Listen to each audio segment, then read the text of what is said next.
Magandang umaga mga kapuso kapito. Muli ito pong trivia ni Kuya Roger. Ating mong pag-aaralan na isa pang violation na meron pong kinalaman sa oras. Yan po yung shot lock violation. Ang ating pong shot lock violation ay may dalawang uri o dalawang klase. Yung pong 24 at saka 14. Okay, ang ating pong shot lock ay mababasa sa OBR Article 29 page 32 at OBRI Article 29 page 53. Kailan po magsisimula ang shot lock? Okay, ang shot lock po natin magsisimula when a player or a team gain control of a new live ball on the court. At syempre, yung player or team must attempt a shot for a legal shot or a goal within 24 or 14 seconds. Ibig sabihin, dalawa. Ang senaryo po, ang na dapat mangyari ay yung pong bola hawak ng player o kaya ng isang team na merong gain control ng live ball.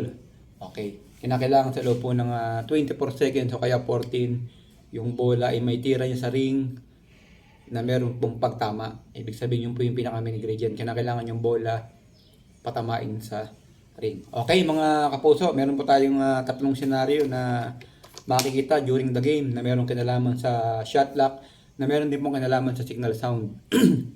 Yung tinatawag nating sounding error, excuse me.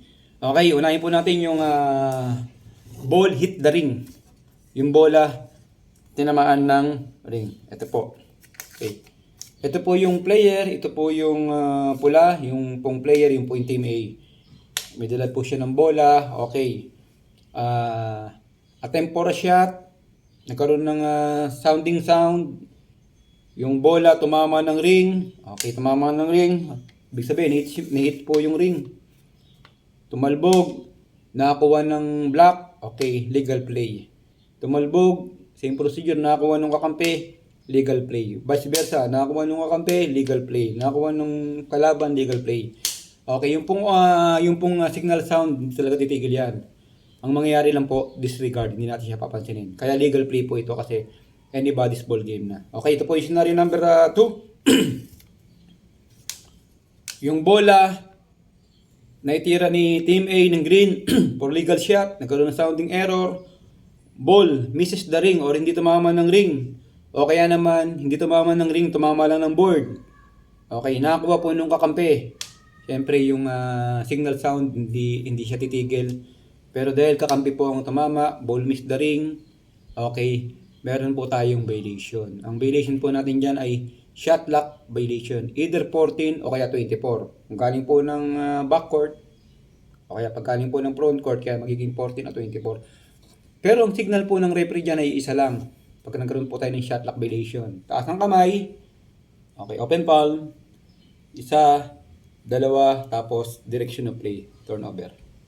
Okay, kaya ito pong scenario number 2 ay violation. Okay, same procedure. Scenario number 3. Okay. Team A, attempt for a shot, legal shot. Nagkaroon ng sounding error. Ball miss the ring o kaya tumama lang ng board, hindi tumama ng ring, nakakuha po nung kalaban. Kalaban po nakakuha. Okay, syempre yung signal sound natin, hindi siya titigil. Okay, ang mangyayari po, same ng scenario number 1, disregard po natin yung signal sound, wala po tayong violation dito. Legal play kasi nakakuha na po ay kalaban. Kaya dapat po yung ating referee, walang pito. Okay? Yan po yung tatlong scenario na makikita natin na merong kinalaman sa shot lock violation. Okay, punta na po tayo sa 24 seconds. Kung kailan po ang resetting ng 24 second shot lock. Okay. For example, ito po yung bola. Ito po yung team B. Ito po yung team A. Okay, si team A tumira, tumama ng ring. Punta muna tayo dun sa depensa. Tumama ng ring, nakuha ng depensa, okay, ang shot lock po niya ay 24. Normally, kailangan may tawid niya yung bola or yung bola ay kailangan mapatama niya sa ring within 24 seconds. Okay? Nagkaroon po ng foul.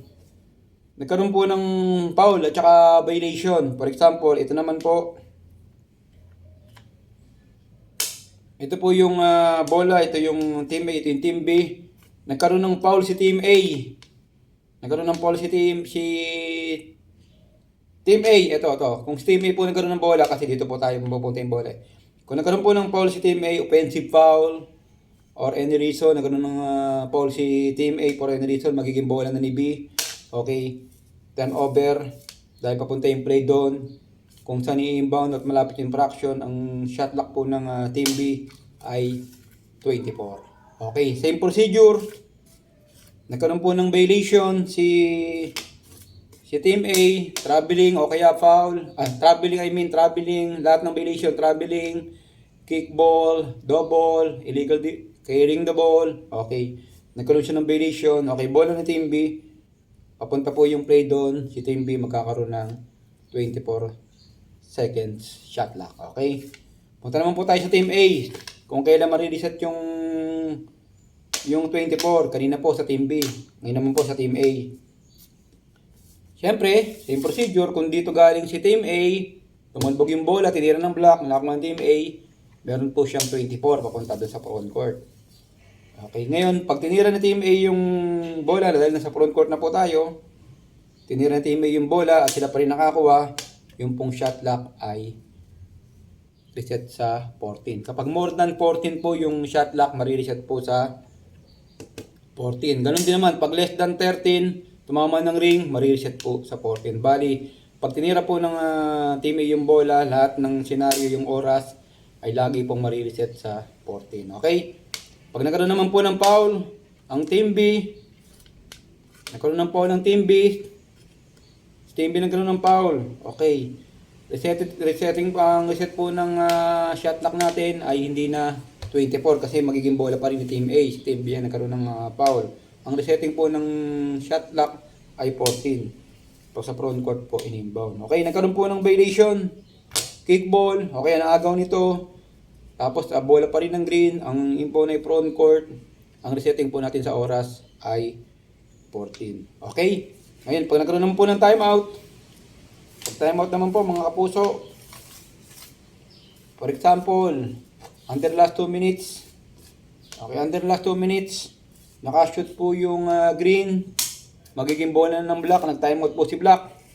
Pag nag-timeout po si black, merong pagpipilian si coach kung saan po siya pwedeng mag-inbound. Kung backcourt, 24. Pag front court, 14. Okay? Pag na-shoot, nag-timeout si black, dahil silang magkakaroon ng entitled sa bola.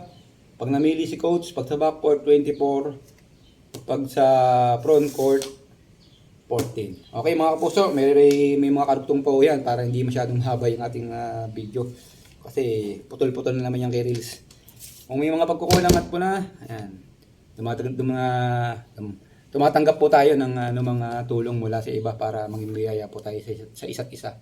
Muli po, kung may mga pagkukulangan po na, kayo na po ang bahala. At bago tayo magpaalam, paki-like, comment, share po ng ating video, paki-follow na rin at subscribe para po sa tuloy-tuloy nating demo. Muli po, ito po, si Kuya Roger. Thank you!